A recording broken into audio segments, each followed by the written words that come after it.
exclusive from our southern border. Mexican drug cartels are using some new strategy to try and get into the United States.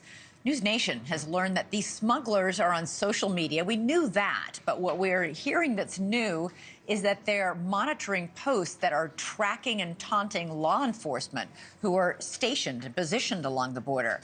The cartels are using these online posts to find out where law enforcement is and when they're there to make informed decisions about how to smuggle people in.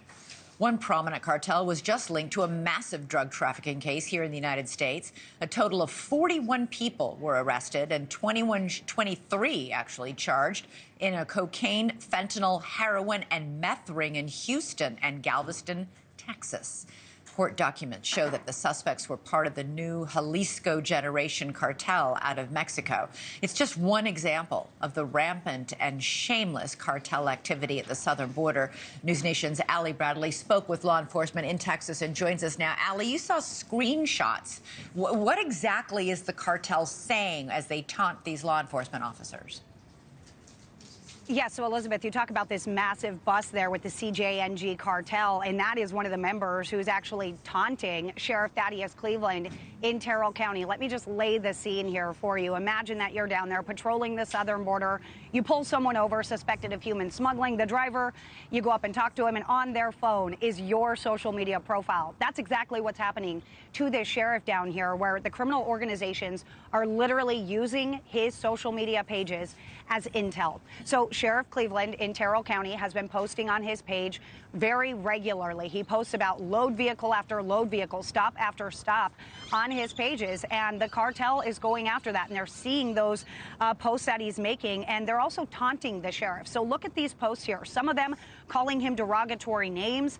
Some of these posts are telling him, hey, yeah, I'm with CJNG, I'm with that cartel, and we work with this specific plaza boss. And guess what else?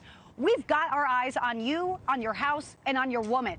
So they're taunting him, they're threatening him, they're calling him names, obviously in Spanish here on his profile. So another thing that we're learning here is that they're going so bolden here, as you can see, to have these profiles up here, Elizabeth, but they're also calling him these names and threatening his family members. And they're using his profile to make sure that their cargo made it through. Pretty wild. Yeah, Allie, are these law enforcement officers, should they scrub those profiles to eliminate this as a source of valuable intel for these cartels? Yeah, it's a tough dance, right? It's a balance because Sheriff Cleveland, he wants to get the word out. He doesn't feel like he's 100% safe. He's been in the Border Patrol for 26 years. Then he was a sheriff. He says he knows there are concerns, but he's more concerned about the safety of his family. He's in a small community. He says these people can follow you home. They know where you live, all of these things. So he keeps his personal life very separate. So take a listen to what Sheriff Cleveland had to say about that piece.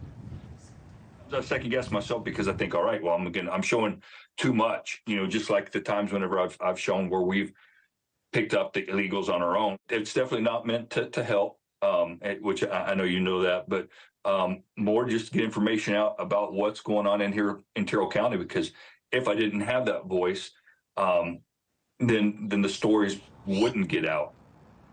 So that's that balance, right? If he doesn't share it, then his story doesn't get out. But then the cartel has access to this intel. So some of these criminal organizations, yes, they're using it as intel. But here's the other thing, the humane side of this, kind of, Elizabeth.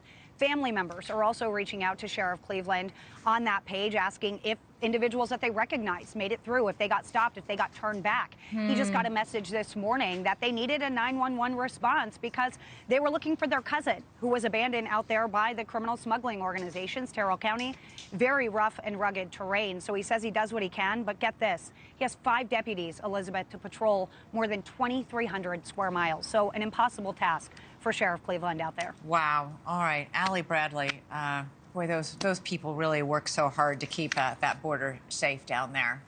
Really appreciate it.